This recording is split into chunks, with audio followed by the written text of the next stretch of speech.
It's very nice to be back in Belfast, and last time I was here was for Ethne McLaughlin's memorial service, and that was an unhappy day, but let's hope that this is a happier one. I'm going to be talking about my own research over the last 10 years on child poverty and child well-being, in the hope that you'll help me by telling me where we should go next. I've spent the morning talking to various people from this department, and it seems to me that you're a long way ahead of where I am, and I've got much to learn. So I'll make sure that I leave some time for people to make some suggestions. Just a brief outline of what I've been doing over the last 10 years. Well, I've been doing research on child poverty for longer than 10 years, but that really began, I suppose, with the founding of the Child Poverty Action Group. But it became more serious when Mrs. Thatcher was elected in 1979. And that led on to comparative research on child income poverty. I became increasingly frustrated by the use that we were making of income measures of poverty, and began to develop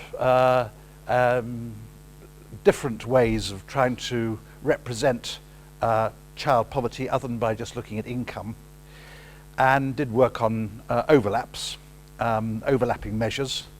Then I, in the face of the huge increase in child poverty that occurred in the UK in the 1980s, began to do work on what impact this was having on children in a wider spectrum of outcomes, and began to publish stuff on child well-being, which then became comparative. And most recently I've been doing publishing comparative studies of child well-being.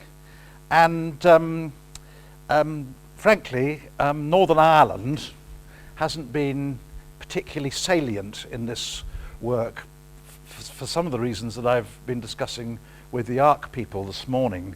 It's quite difficult to get a separate picture of what's going on in Northern Ireland. But in the studies we did of child well-being in the UK, we did try to identify what was happening to Northern Irish children to the extent that we could. But I think there are new possibilities for research on children in Northern Ireland, which I'll finish with in my talk. Well, just a bit of background. This is what happened to child poverty between 1979, child income poverty between 1979 and 1995-96, more or less trebled, both before and after housing costs. And by the mid-1990s, the UK had the highest child income poverty rate of any country in the then EU, well above average.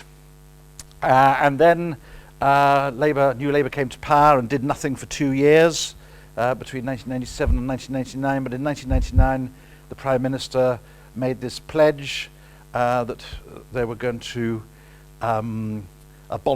eradicate child poverty within a generation. And this is what's been happening since. This is the latest FRS analysis. Child poverty has been coming down. They failed to meet the first 5-year target of a reduction of 25%, but only just.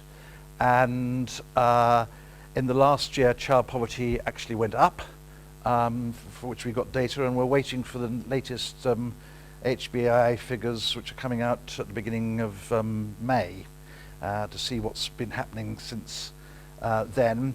But there is considerable anxiety, which was expressed by the House Commons Select Committee inquiry on child poverty, that they might well miss their 10-year target to reduce child poverty by a half.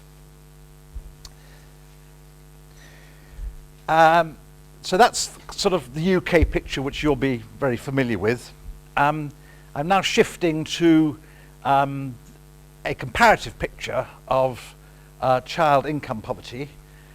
In fact, the European Union has been pretty lacking in interest in children and families because I think that they didn't feel that they had a competence with those kinds of issues.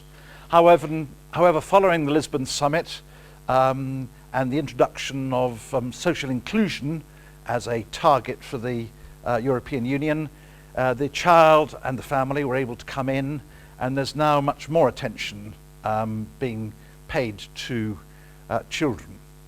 However, in the set of Lacan indicators which are used to monitor the social inclusion strategy, there are in fact only two indicators which cover children, and they are the percentage of children living in workless families and the relative child income poverty rates. There is a picture of the proportion of children living in workless families with the UK highlighted. We have by far still, despite the fact that we've got record employment levels, the lowest unemployment levels for decades, and our employment levels have been growing rapidly for both men and women, we've still got the highest level of children living in workless households in the European Union. It's a really serious problem, and I don't really understand it actually. I'd be interested to have some observations from you about how we can reconcile these very high levels of employment with a very high proportion of children living in families without someone in employment. And this is the other indicator that is published. This is the proportion of children living in households with incomes below 60% of the median. This is the European Union Eurostat data, the first data from Silk, and there we are at the same level as Malta, Ireland, and Latvia, I think. That's an improvement on our previous position. We're actually getting better in this league table, moving up it. But we're still a very long way away from the kind of level of the social democratic welfare states. And the reason for that is that we're making less effort. This is the picture of the same picture of the child poverty rates, but before and after transfers.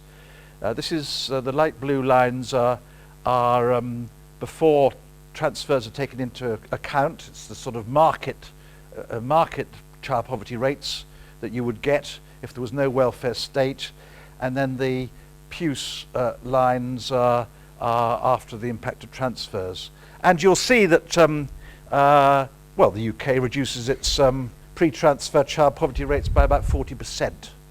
But it doesn't achieve as much a reduction as Sweden, Norway and Denmark, who are more or less reducing their pre-transfer child poverty rate by 80% or something like that. So we've still got a long way to go to achieve their outcomes in terms of child income poverty.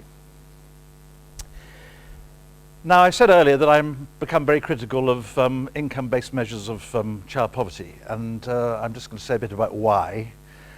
Firstly, we measure income in sample surveys where we normally ask a respondent to represent the income of the household, and we expect that respondent to know what the income of the household is, and actually, I just don't think that the answers we're getting are very reliable in sample surveys.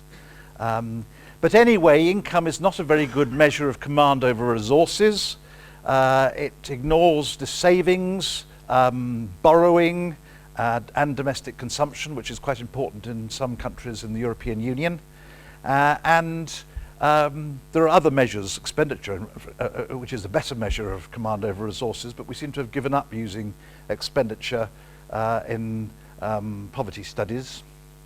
Then when we've collected this income data, we apply a threshold and the threshold we apply is completely arbitrary, but it actually represents a very different level of living in different countries. So in the UK, across the UK, we apply a threshold of 60% of the median. It is arguable that in Northern Ireland we should be applying 60% of the median in Northern Ireland, but we don't. And this is the kind of level of living that we're treating as alike when we apply a 60% of median threshold. In Latvia, it's 2,000 euros a year, and in Luxembourg, which shouldn't be in comparative studies because it's so small, it's over 14,000 euros a year. And we're saying that children living in those households are living on the equivalent, have the equivalent living standards. It's nonsense. And that's why one of the most powerful reasons why I think that we should reduce the dependence on comparative income poverty rates when we're comparing, particularly in comparative research. Then we apply a threshold, and we've settled on a threshold of 60% of the median in the European Union. Absolutely no reason for that, completely arbitrary, has no relationship with any evidence that this makes a difference between not being able to afford necessities or being able to afford necessities. And then we apply an equivalence scale to adjust the income to household size, and equivalence scales have got no basis in science.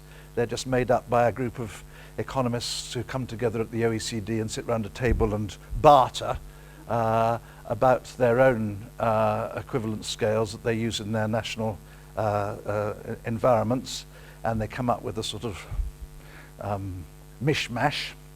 And we've changed the equivalence scale we use from the original OECD equivalence scales to the modified OECD's equivalence scale, which immediately reduced the child poverty rates and increased the pensioner poverty rates in Europe. And economists have begun to use mathematics as their equivalence scale. The square root of n, the number of people in the household, is just applied.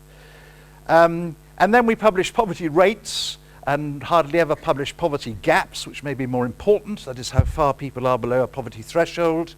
And very rarely do we publish data on how persistent children are in poverty. So there are all sorts of problems with income poverty measures. And I think a good illustration of that is this work that we did using the European Community Household Panel Survey, when we this was the last survey of the European Community Household Panel Survey. It's now been replaced by Silk, and I haven't yet got access to Silk, but we used 3 measures of child poverty in the 2001 survey: income poverty, the conventional income poverty measure I've been talking about, a subjective question on do you find it difficult to manage with difficulty or great difficulty, and a set of deprivation indicators, and we applied a threshold. And you'll see that the UK actually, child poverty rates come down with the use of subjective measures and deprivation measures, and we seem to have a rather higher income poverty level. In Denmark, the opposite happens. And actually there's some closing of the gaps between EU countries depending on which measure you use, and actually the UK isn't doing so badly if you and Ireland as well if you use subjective or deprivation measures.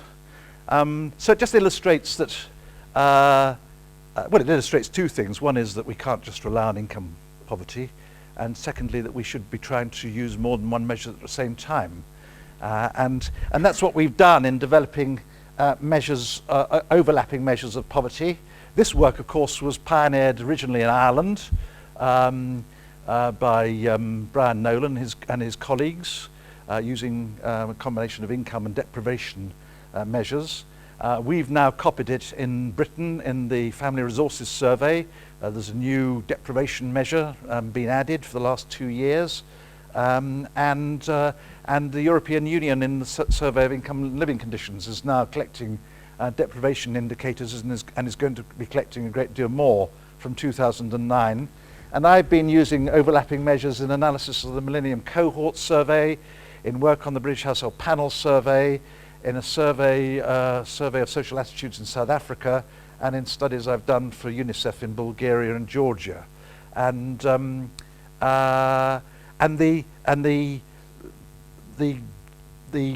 argument that we produce for using overlapping measures of poverty is that they're more reliable.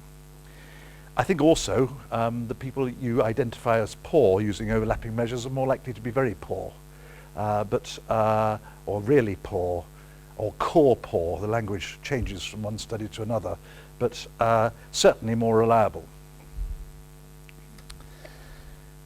Well, we moved from being preoccupied with income poverty to being more generally concerned with what was happening to children as a result of the increase in income poverty.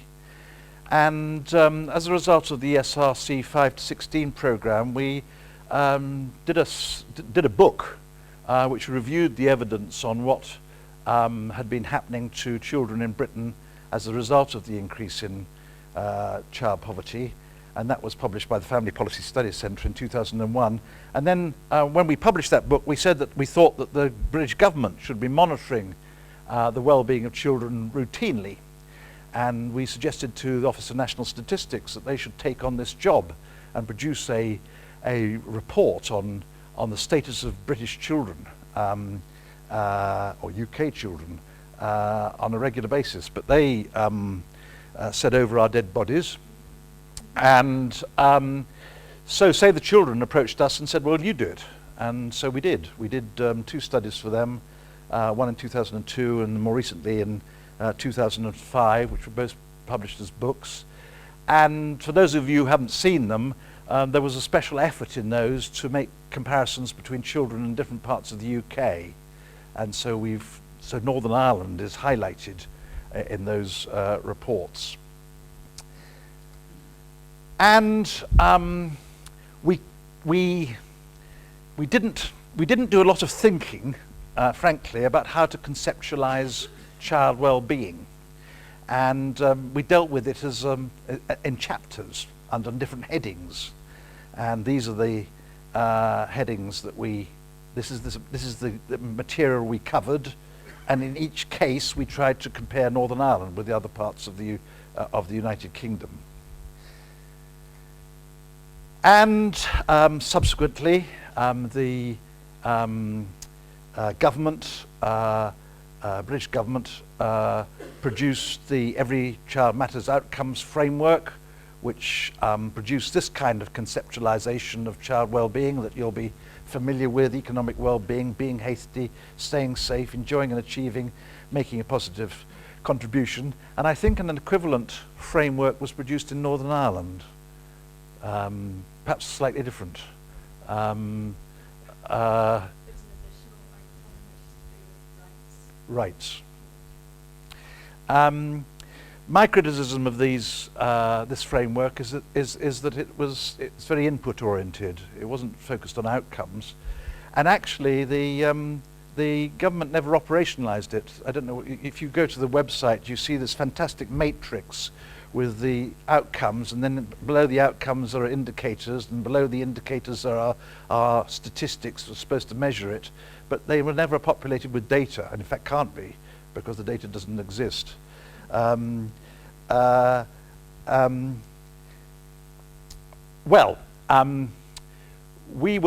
had written about child well-being in the UK, and then during the Luxembourg presidency of the European Union, Tony Atkinson and colleagues recommended to the EU that children should be mainstreamed, and that the European Union should now be developing indicators of child well-being.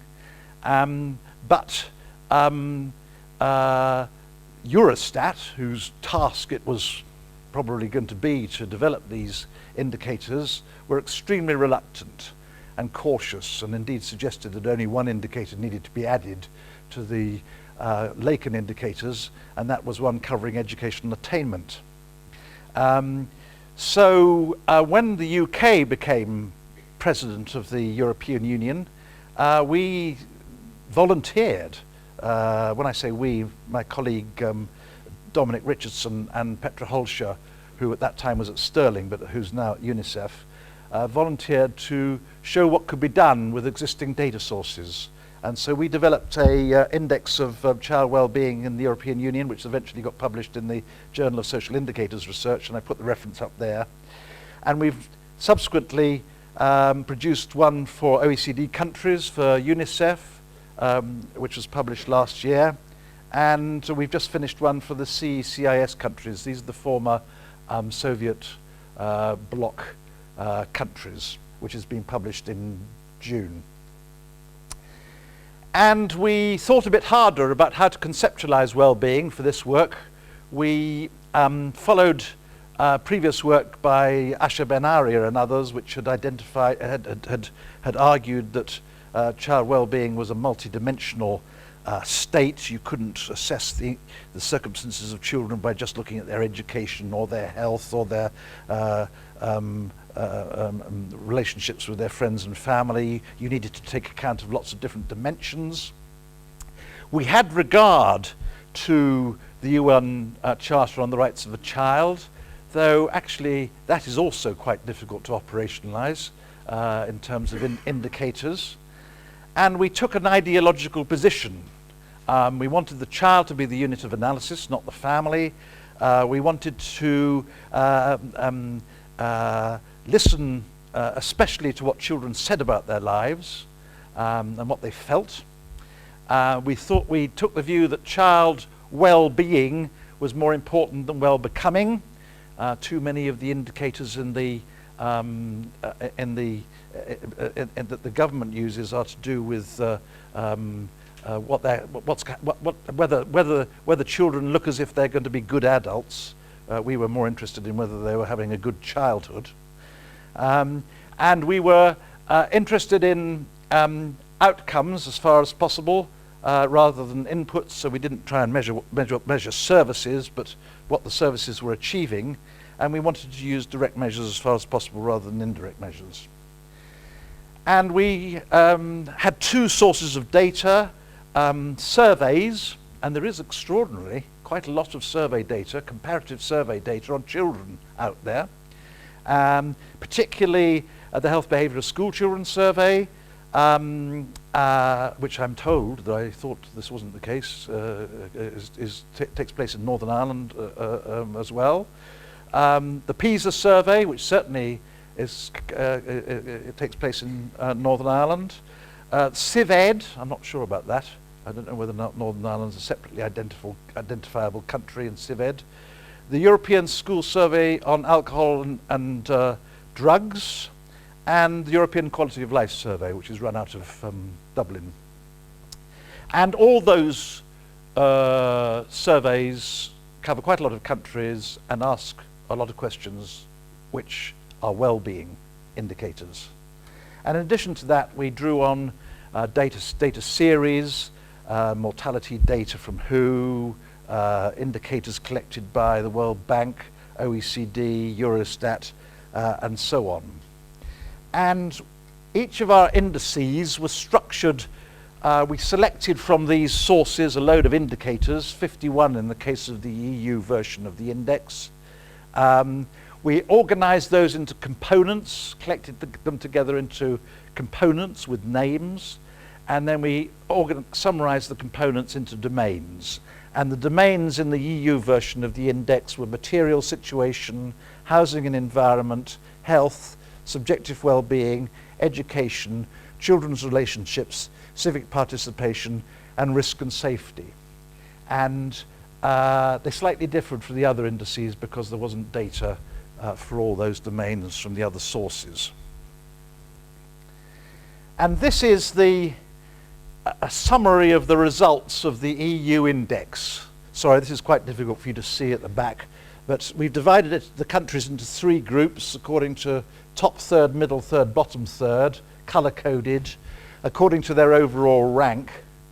And we've given the rank and color coding on each of the 8 dimensions. So the UK is here, just below Poland, Hungary, Malta, the Czech Republic, and the Slovak Republic, and just ahead of Lithuania, Estonia, and Latvia. This is one of the richest countries in the world. And we are in the bottom third on health, subjective well-being, children's relationships, material situation, risk and safety. We're in the middle third on education and civic participation, though we are lacking a lot of countries on civic participation. And we do quite well on housing, comparatively. And there's a good deal of consistency in the performance of countries across the domains in this particular index. So we do pretty badly on almost everything, actually. And it's a disgrace.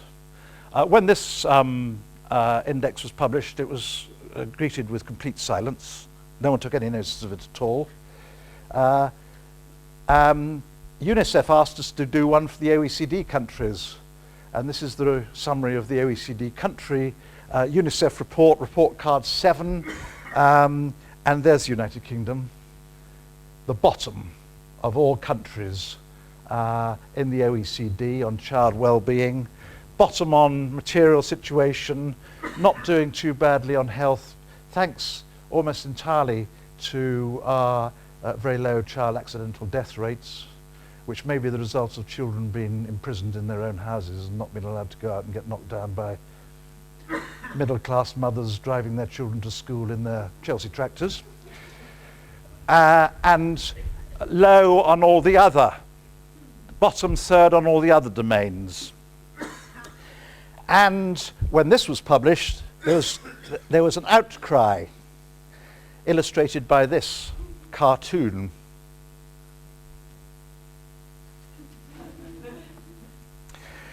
And although the Department for Children, Families and Schools never mentions the UNICEF report in any of their publications now, in the latest children's strategy which Ed Balls has produced, there isn't a reference to it. Actually, it has, I think, woken our political masters up to the state of British children.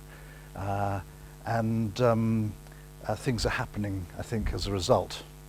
Well, that's the CEIS index. We're not in that, and that hasn't been published yet. But it's interesting that Croatia, Bosnia-Herzegovina, and Serbia, who are all countries that have recently been at war with each other, and you might have thought had some ghastly experiences for their children, are all at the top of that league table.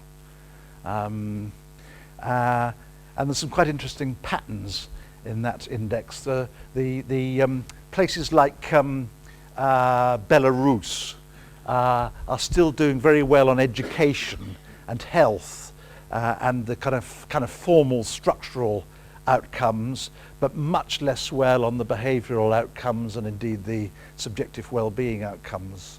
And countries that are doing well on subjective well-being are not doing so well on the formal services. There's some interesting patterns that are worth exploring further there. And I think there's more variation in this index than there is in the OECD and EU countries.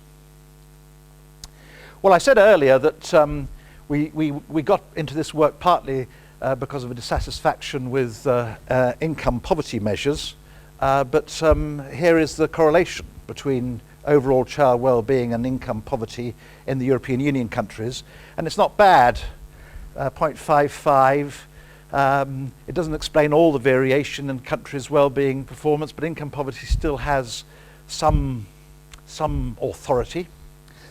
And I'll just give you a few quick examples of how we structured the index. This is the material situation domain, and it had three components to it: relative child income poverty, which was made up of child poverty rates and child poverty gaps. Then there was a deprivation component, which was based on data from PISA and health behaviour of school children.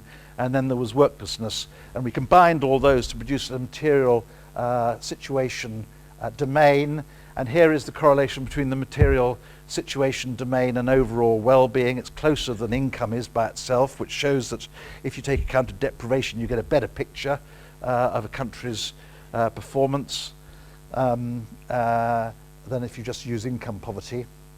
Subjective well-being was made up of personal well-being, well-being at school, and self-defined health, and used loads of data from PISA and the Health Behaviour of School Children survey, and I won't go through all these.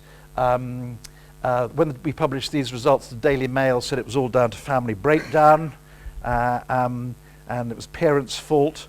So we did this, we looked at the overall well-being against the proportion of children living in lone parent families and step families, and there isn't actually a relationship here, but if we'd done it for if I'd shown you the OECD version of this slide, there was actually a positive relationship. The more lone parents, the better the overall well-being.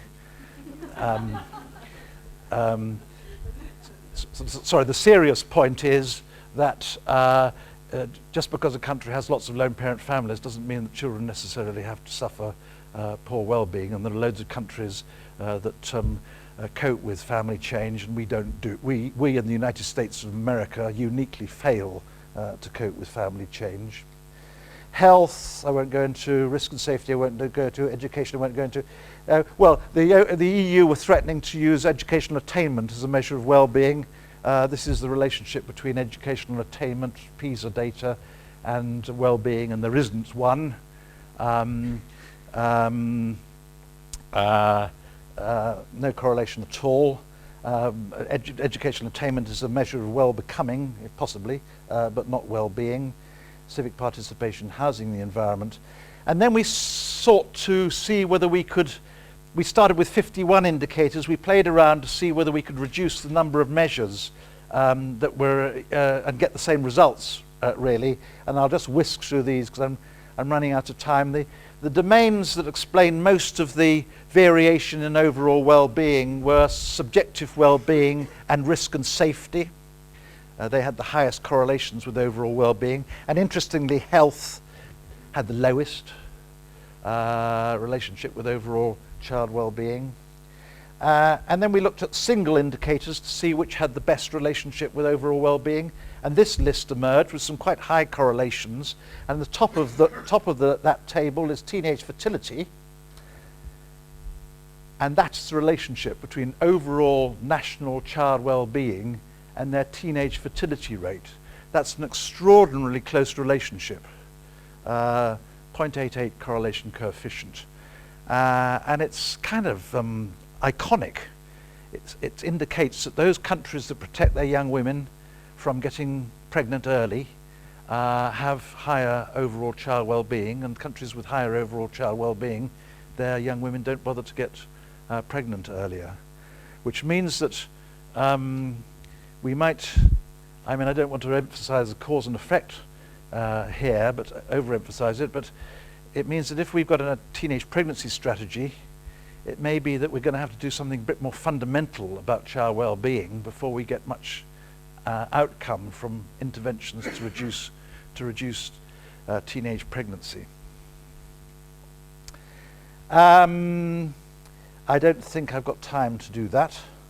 Some criticisms of this work. Well, we're lacking indicators.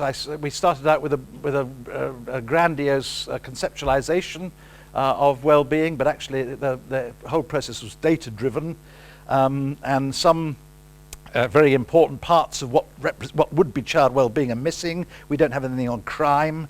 We don't have anything on children in care in this particular index, and you can think of other elements of what constitutes child well-being which are not well represented.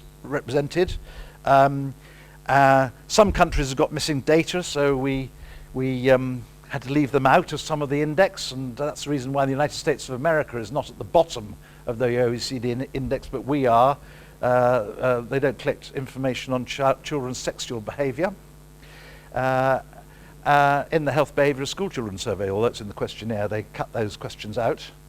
The index is better representative of older children. There isn't very much on young children in it because we don't ask young children questions in surveys. So it's mainly collecting data on 11, 13 and 15-year-olds. And the data is a bit out of date, and indeed the government's response to the UNICEF report was that it was all out of date and had all changed, and didn't take account of the anti-poverty strategy and so on. Well, that's nonsense. The small reduction in child poverty that we've experienced wouldn't transform the UK's position in this index. And then there's some statistical issues to do with how we summarize the data. We gave all the variables equal weight, and you could argue that the infant mortality, the death of a child, should be given more weight than whether a child finds their friends kind and helpful. But we didn't have any rationale for determining weight, so we gave it equal weight. And there are problems in summarizing Z scores, and there are some problems to do with confidence intervals in sample survey data where we didn't have access to the data to work out confidence intervals. So there are some technical problems. It was a first attempt. It was probably too complicated for an organization like the European Union, and we have explored, in the slides I didn't show you, the scope for producing a simpler index. I suspect that the performance of each country on the separate domains is more important than the overall rankings, because they get closer to answering why questions. We have done a bit of work on trying to answer why questions. There is a relationship between overall child well-being and GDP per capita, a slight relationship, with lots of outliers, and the UK and the United States are clear outliers in the OECD index. Given the wealth of their countries, they're doing awfully for their children. There's a relationship between the size of the welfare state, this is the total welfare state spending, and overall child well-being. Those countries that have got big welfare states have happy children, and the UK is not getting its bangs for bucks. It's a middling spender, but it's not achieving outcomes for children that it deserves giving its spending. And that's also true when you just restrict the analysis to family benefits and services. This is spending on families with children, OECD data. And here we are again, not getting our bangs for bucks.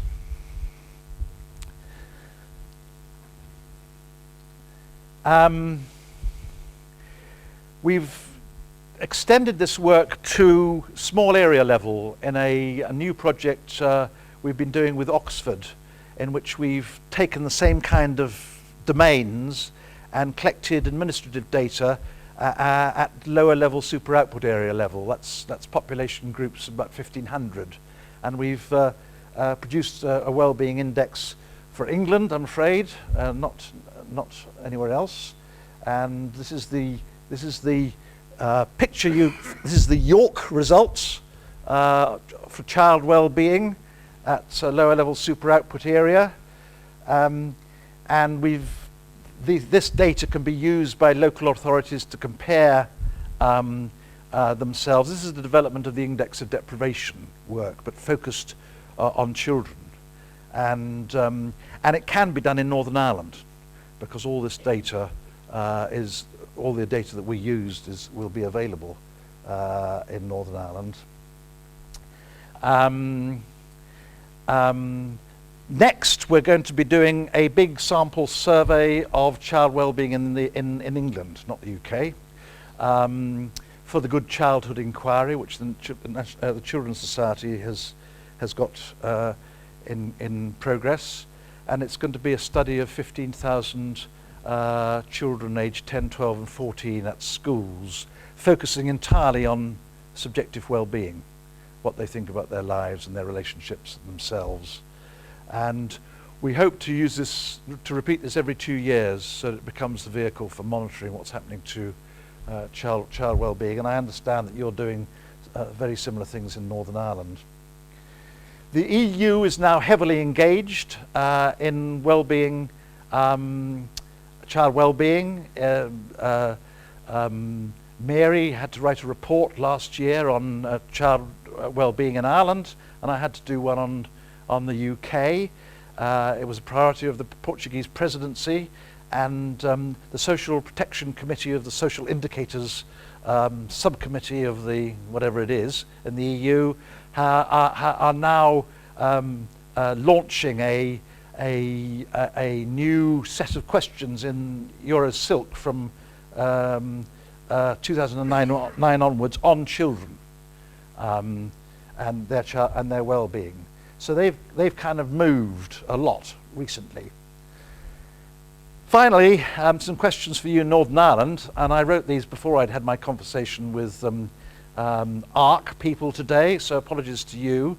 I was going to point out that there's a major investment in child well-being research in the south, and was there also in the north, and I learnt that there is also in the north. I was going to say, why isn't HBSC in Northern Ireland, but I was told it is, and so is PISA. So Northern Ireland can compare itself using these indicators with not just the UK countries, but with children, all sorts of other countries. I was going to ask whether anybody had done some work on the British Household Panel survey, your enhanced sample on the youth panel in particular, and I've discovered you have. And I was going to ask questions about whether you were going to use the the deprivation indicators in the Family Resources Survey, and particularly the Northern Ireland subsample of that, and you are. And I was going to ask about whether there was any chance of using data in Northern Ireland to replicate the index of child well-being at small area level and do some mapping, which we've done in the UK. So that was all redundant. Thank you very much. Thank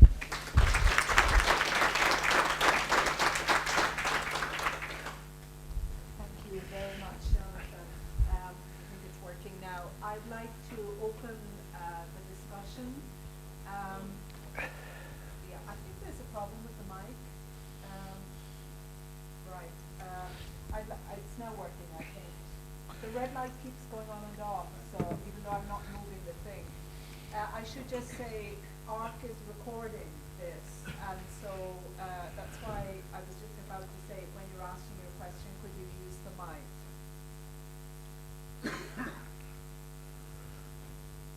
The green light is that? Oh, green is go, right. Green is go. Okay, so I'm going to pass around the mic.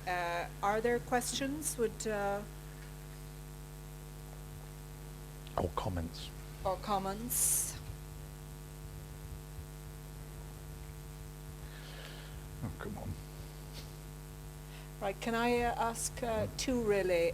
One is, do you think the failure, the relative failure as you depicted in the UK, do you think that's due to kind of policy inefficiency, or is it due to a lack of real political will? That's the first one. And the second one is a theoretical one. And I know you're probably aware of this work coming from people like Ruth Lister and Jane Jensen in Canada, and they're talking about a new paradigm in social policy, a future-oriented paradigm which focuses on children, they say, not as beings but as becomings.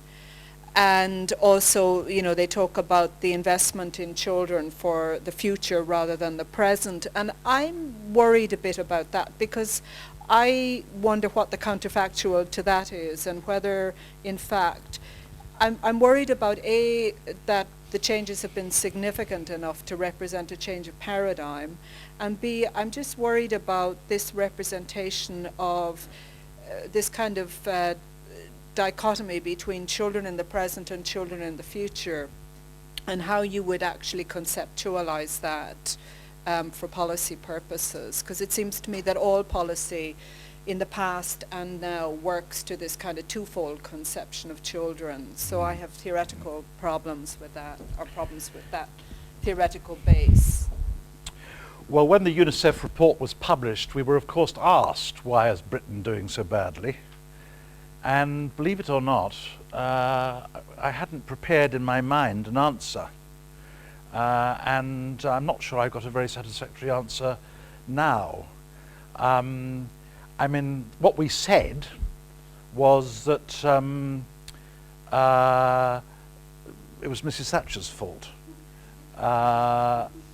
Mrs. Thatcher's period in office was incredibly destructive of the social fabric generally, and from this evidence, destructive of children.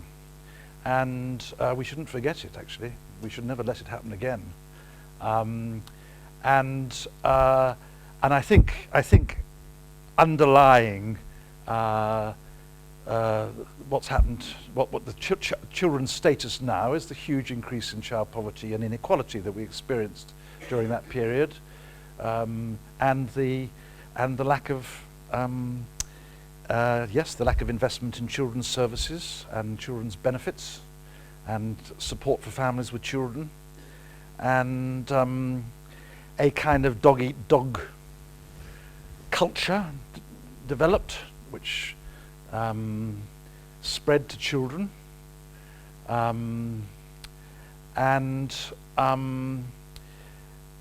mean, I think that we've still got a long way to go to turn it round. I mean, our child poverty rates are still double what they were in 1979. So I think that's part of the answer, but I don't think it can only be. I think it can only be part of the answer. I think probably there's a cultural thing going on here to do with Anglophone individualism, and you know, the Anglophone countries collect towards the bottom of this league table, and except Australia, but I don't think you can describe Australia any longer as an Anglophone country. It's kind of Asian, if not Southern European, a Southern European Asian country. So I think probably there are some things to do with some kind of cultural explanations. I think there are some explanations to do with our schools and the culture in our schools. That children find schools very frightening places, and don't enjoy school very much, and experience a lot of violence in schools. And I think probably we can do more about anti-bullying strategies and developing social and emotional education, and other countries are doing more about those things than we've done. So those are the kind of explanations that we gave, but actually what you need to do is you need to look at each domain and look at the indicators, and that, you know, the explanations are probably different for different domains. What's depressing about the UK is we do badly on all of it, really. And the one thing that we do well on, child deaths, we don't know whether it's a good thing or a bad thing. Perhaps we should have more children dying on the roads to give them a little bit more freedom. But I'd be very interested in what other people have to say. On the well-becoming, well-being, it is actually quite a powerful argument to use with policymakers, that if you don't invest in children, you're undermining the human capital of a society, and therefore the future of the country will suffer. So I have some sympathy with the use of the argument, and I think it's actually influencing policymakers in Britain at the moment. You know, that's why there was a judge this weekend who made a speech about how it's all down to family breakdown, and it was the government's fault. And government ministers said families and children are our number one our number one concern. And that's new language. That wouldn't have been said 10, 20 years ago. So it is having an influence, I think, these arguments. But I agree with you. I mean, I just think we should be paying attention to well-being and well-being of children now. And that's why I think that we need to make our schools much happier places than they are. John, I think. The point on the well-being, well-becoming, I mean, one of the things that, in my view, has helped shift us to the well-being as opposed to well-becoming is clearly the convention. Yeah. And yet the experience in the Republic around the National Children's Strategy resonated with what you, as a kind of throwaway line, about just how difficult it is to actually operationalize the UN Convention. Yeah. So whilst it's kind of got us to a position, and I think so solidly now that we can have some more open discussions about its failings, if you like. And one of its failings, I suspect, and this is what would be interesting to hear you say some more about, is that it is very difficult to operationalize in the way that you've attempted to do. And I don't know whether that's something we should recognize and maybe get the UN committee to think about a bit more, because at the moment it seems to me they keep saying that this is a problem that can be solved if you people out there would just solve it. It's not a problem with the convention itself, but I wonder. Yeah. Well, I'm a bit ambivalent about it.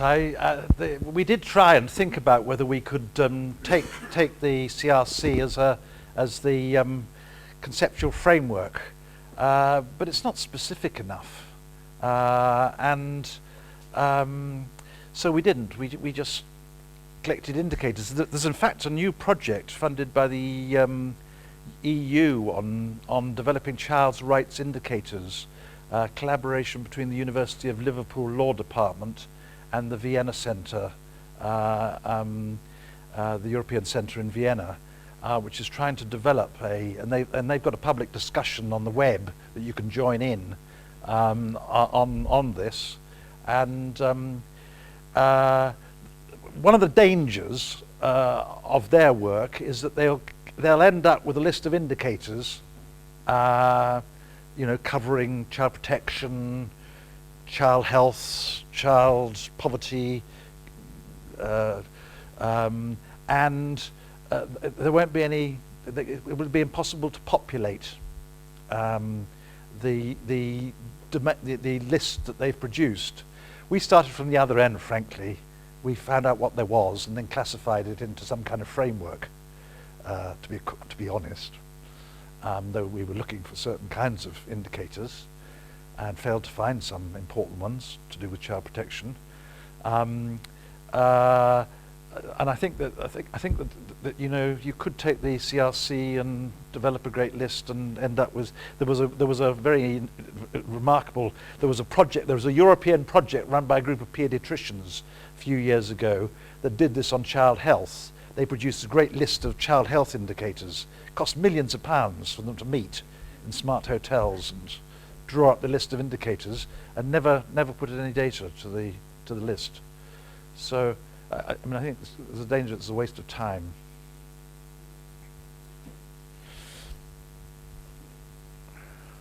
Any other questions or comments?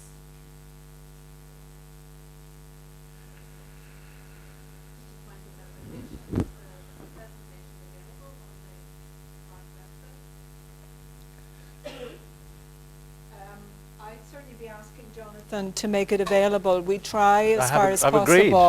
You've agreed? Okay. That's. And if you want the slides, will they be on the website as well? Yeah. Okay. Any other questions or comments?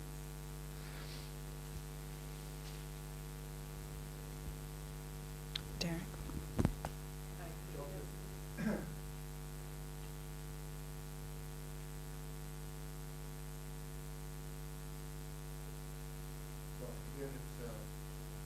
Sort of policy question. One of the sort of differences in Northern Ireland, the kind of British policies on children. I mean it's partly driven after Every Child Matters by New Children's Trusts and the emphasis on early years work, and Northern Ireland's not intending to go down that route at all, and whether you see that as significant or whether that the kind of move to Children's Trust is more kind of peripheral and administrative. Yes, probably. I'm not sure I know the answer to that question. I'm not, I think perhaps it's too early to tell, but I suspect it is. But I would separate Children's Trust from early years work. I think the development of preschool provision is a very important development, and I hope it's going to transform children's well-being in the long run. So are you really not doing anything on preschool developments of preschool provision? No children's, well, but, sorry? Oh, well I think that's... Good story to tell on preschool, seems to me. It's not good as one would like, but it is one of the areas in which I think we have made advances, the issues with the drying up of European funding, etc. But everything is one of the differences. But there's no Sure Start Children's Centre at the moment in Northern Ireland. There are 6 planned, but not sufficient funding. Many people say not sufficient funding. And there are, what is it, 1,500 in England? Grants for 3,600. Yeah. Yeah, I'm not sure how important that is actually. I think the investment in childcare and preschool provision is what matters. Nursery, and I would hope that you're doing that. Preschool education. Not necessarily pre. Oh right. Well, that's interesting. I thought you were going to ask Derek why we did so well on housing, because it's interesting, isn't it?